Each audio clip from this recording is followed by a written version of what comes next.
The first major offshore wind event has started here in Southern California. We're looking right here at the Oxnard Plain, just north of Los Angeles, and you can see the winds are now getting above 30 miles per hour in many areas. But this is what I want to show you. If you look down at the ocean, we've got offshore winds here in the upper teens, but onshore winds developing at the beaches in the mid-teens, which is quite unusual to have such a contrast between onshore and offshore so close together. It makes the forecast very difficult for this area. I wanted to point out why this is occurring, and so let me just show you what's happening overall. When we have these offshore events, it's because we have high pressure that develops in the Great Basin. And you're going to see as I slide it forward and show you the forecast models that high pressure system strengthens.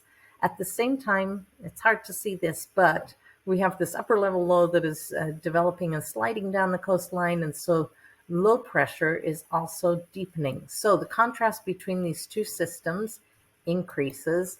And we look at the gradients. I know there's a lot of numbers here, but let me show you what we key in on. So to the east, we're looking at the gradient between Los Angeles and Daggett. And this morning it was at a negative 3.3 millibars.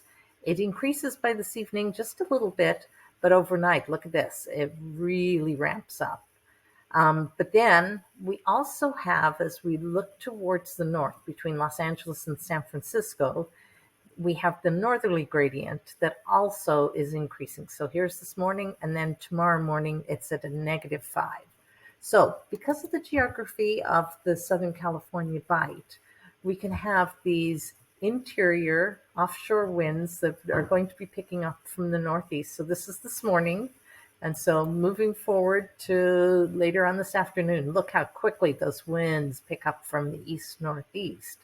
But also pay attention to what's going on here, because that northerly gradient, we do have some ocean wind that is able to curve in.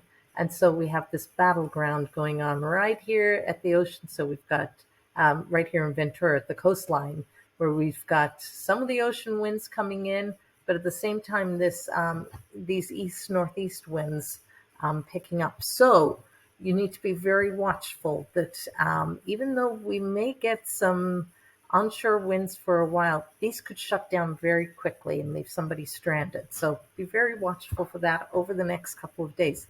The other thing that happens is that we see some of this energy coming in from the interior gets picked up by these northerly winds and will then push it southward and bring it onshore down towards Cabrillo.